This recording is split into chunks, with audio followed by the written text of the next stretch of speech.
No rest for the wicked. We're straight back into it. This is the Hawaiian Pro. Stop number 1 on the Vans Triple Crown of Surfing. We're live from Haleiwa here on the north shore of Oahu. Chris Cote here with Ross Williams.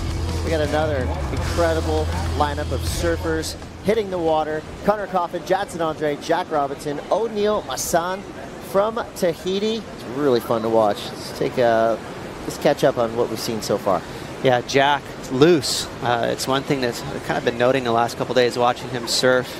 He's very loose off the bottom, almost kind of a squiggly bottom turn, but then just really reconnects nicely off the top. But this surf spot right here at Haleiwa, so Jack very knowledgeable and comfortable out here, especially in this size today. You can see Sketchy out there for O'Neill on the toilet bowl. And then watch the arcs. Connor is just religious when it comes to that wide carve. He sticks to it 9 out of 10 times. That's kind of his backup move right there, that little layback jam. But guess what? Those maneuvers are perfect. For these surfers, kind of had a different path into this event. You've got C.Coffin surfing from the championship tour. J.Andre grinding and fighting his way up on the QS. As we see C.Coffin always super smooth, abundant power, usually spot-on technique. Goes down right there in his second turn, but still 26:35 on the clock. This is a pretty cool heat. We've got a lot of storylines coming into this matchup. Of course, the passion and the drive, all that is there, but he always seems to have these miracle runs as we come into the Vans Triple Crown of Surfing. Last year, no different. Year before, same thing. Well, Jadson fans on the beach cheering for him to pull the Hail Mary finish. His job a little bit easier. Currently sitting at 7th in the world, so in a very good position towards qualification. This is J.Robinson, super stylish, hard-charging surfer from Western Australia. J.Robinson, always a threat in waves of consequence. Those little adjustments and try and do better the next round. Well, Zeke, we love your surfing. We can't wait to see you. We will be running in the next round today, so if we get to that, we'll be cheering you on, and everyone else will as well. Great job today, and talk to you soon. Thank you. Thanks, Folky. Always surprised when you see a surfer who puts on a performance like that, that they're not at 100%, because he looked like he was surfing at 110%. Yeah. Zeke Lau's looking amazing today. Yeah, Zeke, his surfing. And U.S. Open of Surfing, so a massive result there. You look at J.Robinson. That's just wizardry right there. Beautiful vertical foam climb, kind of rare. And it's can't be said enough. It's not going to be heavily rewarded. Nothing like a big air or something like that. Surfing at its best. Well, speaking of power surfing, we're witnessing a brutal display. This just aquatic onslaught that we're seeing from all surfers in the lineup is really coming alive right now. J.Robinson has 2 big scores on the board, a 7.83. The foam climbs are not easy. A lot of guesswork, timing, nuance there. Huge power, layback snap there. That's just, again, I can't say it enough. That's raw Tahitian power right there. Going to make this closer.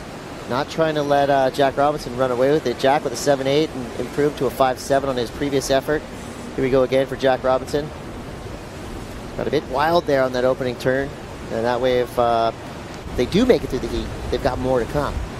So it's really becomes a test of strength, fortitude, and commitment to where you want to be. Right there, J.Andre. Yeah, absolutely. Even if the conditions are wild, windy, the waves usually get clean as soon as you take off, just because there's so much force. This is O'Neill, surfer representing French Polynesia. Up and into the lip.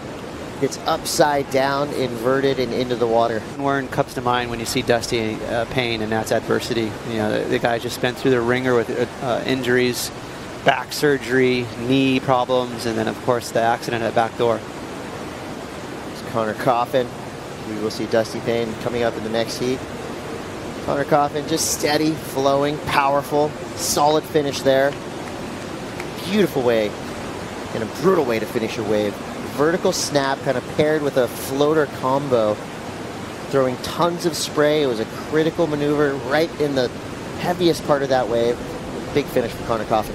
To necessarily ride out the traditional way of a maneuver, you kind of have to almost get airborne and disconnect, which makes it exciting, but very difficult to deal with. So that's why he hangs it up there in the lip just a second more and kind of free falls down. You'll see that time and time again today. Sebastian Zietz will be coming up next versus Mikey Febb. Dion Atkinson and Dusty Payne.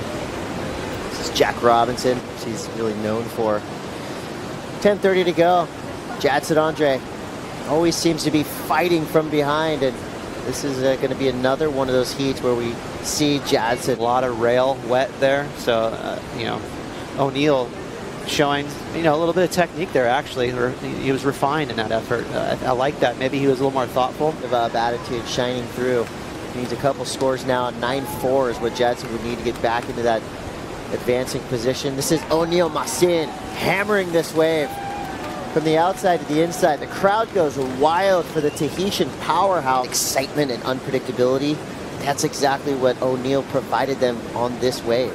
Yeah, nice carve there, kind of sitting down on it. Better version right there, and a third move. That second carve was my favorite of the three. He needs a 5-1-3. Now C.Coffin answers back after climbing up to second place. Connor doesn't get a finish. So Connor's last wave comes through a 6-1-3. Pair that with his 5-7-7. That's enough for him to be in second place for now. But judging by the cheers that I heard come up from the beach, O'Neal could be looking at a big score. Have to make a real concerted effort to catch a wave. Here we go, J.Andre. Always the warrior. And right there, knowing full well that he has to do something to get the attention of the judges. He's been getting low scores in this heat, and that's due to just falling inopportune times. Maybe just not the wave selection that he's usually known for.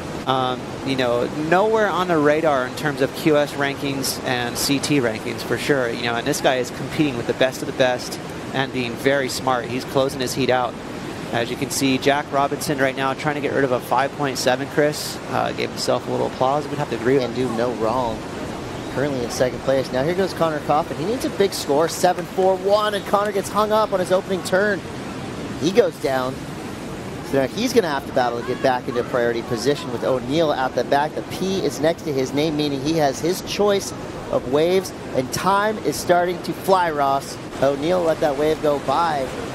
And that was an expert sales job by O.Massin. And here we go, 2 minutes. The 2-minute warning is on, and a major, massive set rolling through the lineup now. One of the biggest sets we've seen of the morning.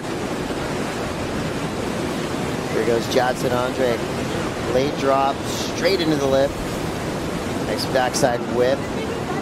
Follows through the second turn. Trying to get the big finish, going upside down and into oblivion. Here's O.Massin trying to protect his second place standings now. His low score is a 6-7-7. Unleashing with force on the oncoming lip. 1:30 to go. Those are some of the comparisons we've been making with this young surfer from Western Australia. Very smooth heat for Jack. Fun to watch, and you can't help but to be happy for O'Neal.